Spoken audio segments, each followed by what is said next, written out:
G Karda అనే Hindi web సిరీస్లో actress తన వెడ్డింగ్ ఫంక్షన్లో తనకు కాబోయే భర్త యొక్క బెస్ట్ ఫ్రెండ్తో ఫిజికల్గా కలుస్తుంది. లిప్స్టిక్ అండర్ మై బుర్కా అనే వెబ్ సిరీస్లో కూడా ఒక యాక్ట్రెస్ తన ఎక్స్ బాయ్ ఫ్రెండ్తో ఫిజికల్గా మీట్ అవుతుంది. 4 More షార్ట్స్లో దామిని అనే క్యారెక్టర్ తనకు అబార్షన్ అయిన తర్వాత తన బాయ్ ఫ్రెండ్తో ఫిజికల్గా కలవటానికి ఒప్పుకోదు. కానీ అదే దామిని తన బాయ్ ఫ్రెండ్ను చీట్ చేసి వేరే వ్యక్తితో ఫిజికల్గా కలుస్తుంది. విచిత్రం ఏంటంటే చీటింగ్ ఎందుకు చేస్తున్నావు అని తన బాయ్ ఫ్రెండ్ అడిగితే తనే గట్టిగా అరుస్తుంది.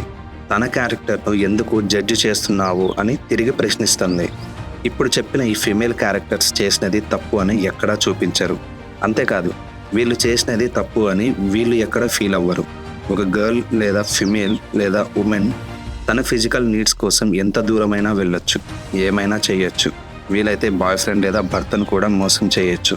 ఇటువంటి క్యారెక్టర్స్కు పెడుతున్న పేరు ఫెమినిజం.